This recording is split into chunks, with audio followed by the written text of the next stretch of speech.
ऋतिक के जीवन में अब एक नई शुरुआत की उम्मीद जाग चुकी थी। भगवान के संदेश ने उसे अपने डर और असमंजस से बाहर निकलने की ताकत दी थी। वह समझ चुका था कि समस्याओं से भागने के बजाय उनका सामना करना ही सही रास्ता है। भगवान के शब्दों में भरोसा। 8 मार्च 2004 को जब उसने क्रिश्चियन चैनल पर अपना नाम सुना और वह संदेश पाया, तो उसने इसे भगवान का निर्देश माना। उस दिन से वह दृढ़ हो गया कि वह अब किसी भी हालत में हार नहीं मानेगा। उसने ठान लिया कि चाहे कुछ भी हो जाए, वह अपने कर्जदाताओं का सामना करेगा और अपना व्यवसाय दोबारा खड़ा करेगा। 4.5 लाख रुपए का प्रबंध। ऋतिक के पास इस समय केवल 4.5 लाख रुपए थे। यह रकम बहुत कम थी, क्योंकि उस पर कुल 75 लाख रुपए का कर्ज था। लेकिन ऋतिक ने सोचा, यह रकम भले ही छोटी है, लेकिन अगर इसे सही तरीके से उपयोग किया जाए, तो यह मेरा पहला कदम हो सकता है। कर्जदाताओं को बुलाने का फैसला। ऋतिक ने तय किया कि वह सभी कर्जदाताओं से खुद बात करेगा। उसने अपने डर को किनारे रख दिया और हिम्मत जुटाई। उसने सभी कर्जदाताओं को फोन किया और उन्हें अपने घर बुलाया। जब कर्जदाता उसके घर आए, तो वे सोच रहे थे कि ऋतिक उनके पैसे वापस नहीं कर पाएगा। लेकिन ऋतिक ने उनके सामने अपनी ईमानदारी और सच्चाई पेश की। 10% का भुगतान। ऋतिक ने कर्जदाताओं को बताया कि फिलहाल उसके पास केवल 4.5 लाख रुपए हैं। उसने यह रकम सभी कर्जदाताओं के बीच उनकी बकाया राशि के 10% के अनुसार बांट दी। उसने कहा, मैं जानता हूं कि यह राशि आपकी पूरी रकम के मुकाबले बहुत कम है, लेकिन मैं आप सभी से विनती करता हूं कि मुझे थोड़ा समय दें। मैं अपनी बाकी रकम भी चुका दूंगा, लेकिन मुझे पहले अपने काम पर ध्यान केंद्रित करने दें।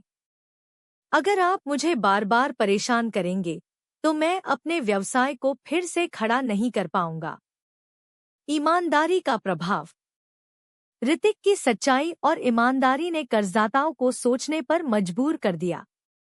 उन्होंने महसूस किया कि ऋतिक भागने वालों में से नहीं है। वह अपनी स्थिति सुधारने की पूरी कोशिश कर रहा था। कुछ कर्जदाताओं ने उसकी बात मानी और उसे समय देने का वादा किया। उन्होंने कहा, ऋतिक, हम जानते हैं कि तुम ईमानदार आदमी हो। हम तुम्हें समय देंगे, लेकिन हमें उम्मीद है कि तुम अपनी बात पर कायम रहोगे। डर को पीछे छोड़ना। इस कदम के बाद ऋतिक को ऐसा लगा जैसे उसके सिर से बड़ा बोझ हट गया हो। उसने महसूस किया कि अब वह बिना डर के अपने काम पर ध्यान केंद्रित कर सकता है। भगवान के शब्दों पर विश्वास ने उसे नई ऊर्जा दी थी। उसने सोचा, अगर मैं मेहनत और ईमानदारी से काम करूंगा, तो भगवान मेरी मदद जरूर करेंगे। मैं अपने परिवार और कर्जदाताओं का विश्वास कभी नहीं तोड़ूंगा। परिवार का समर्थन। ऋतिक के इस हिम्मती कदम से उसका परिवार भी खुश हुआ। प्रियंका ने कहा, तुमने जो किया वह सही किया। ईमानदारी और सच्चाई से ही हम इस मुश्किल समय से बाहर निकल सकते हैं। उसकी बेटियां ऐश्वर्या और सौंदर्या भी अपने पिता के इस कदम से प्रेरित हुईं। वे समझ गईं कि मुश्किल समय में भी सच्चाई का दामन नहीं छोड़ना चाहिए। सीख और प्रेरणा। यह एपिसोड हमें सिखाता है कि किसी भी मुश्किल समय में ईमानदारी और सच्चाई का रास्ता अपनाना सबसे सही होता है। ऋतिक की हिम्मत और भगवान पर उसका विश्वास उसे एक नई दिशा में ले गया। उसने साबित किया कि समस्याओं का सामना करने से ही उनका हल निकलता है।